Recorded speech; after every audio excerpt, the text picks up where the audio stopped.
Olá, bem-vindo a mais uma Pílula Filosófica. Você que clicou nesse vídeo. Eu estudei um filósofo helenístico estoico que se chama Cleantes de Assos, e ele foi o segundo líder do estoicismo.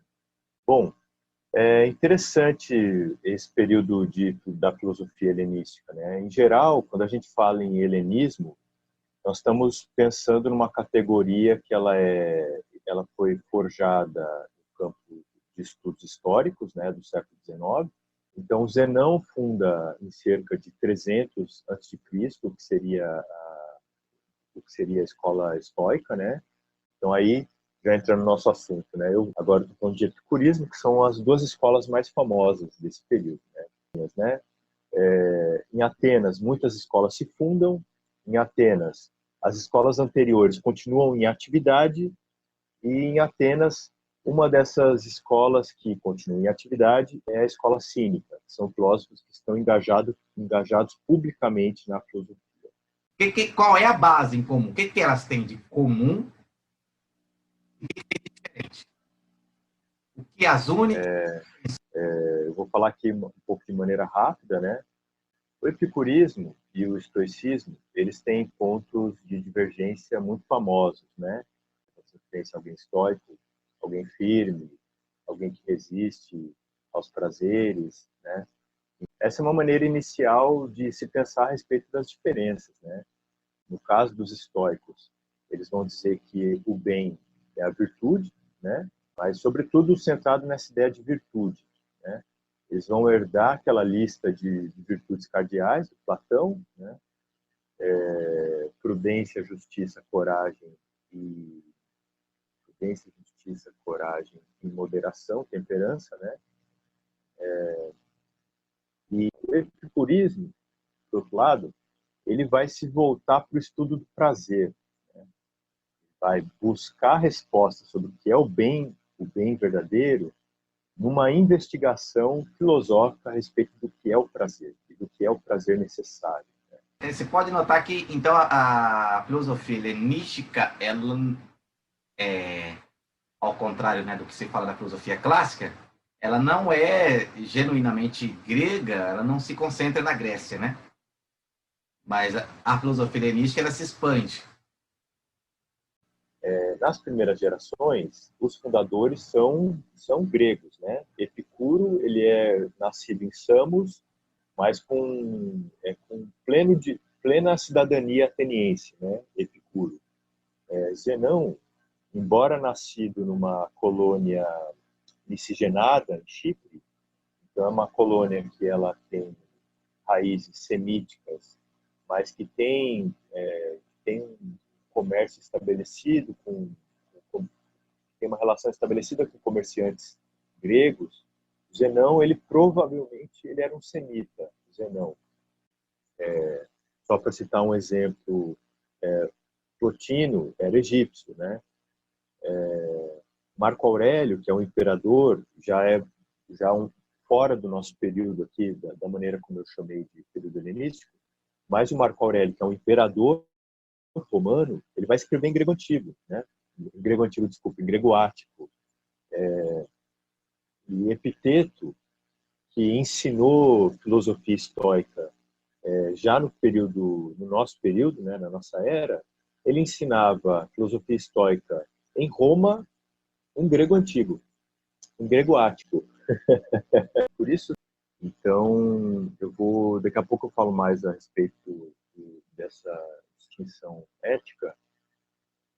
E o cinismo, que de certo modo também herda essa questão socrática, ele vai se voltar para a autarquia, né? A ideia de independência do ser humano, né?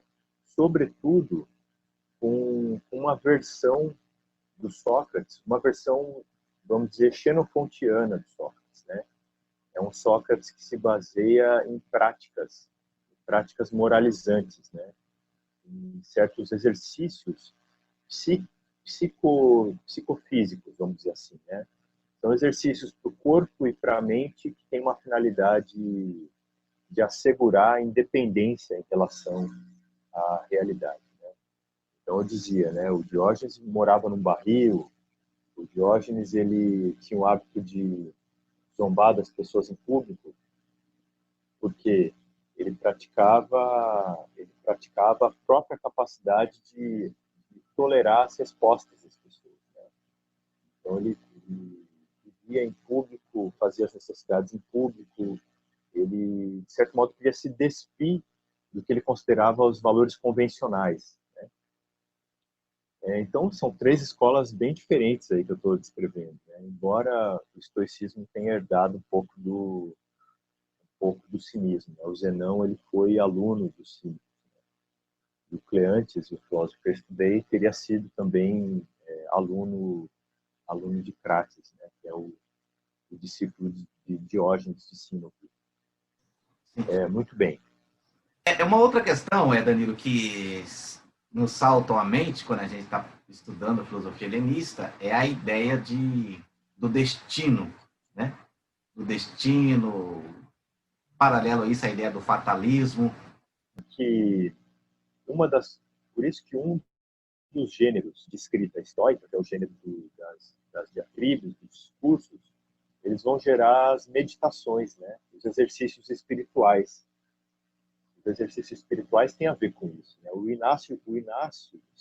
São Inácio, que fundou a Companhia de Jesus, né, os jesuítas, ele praticou um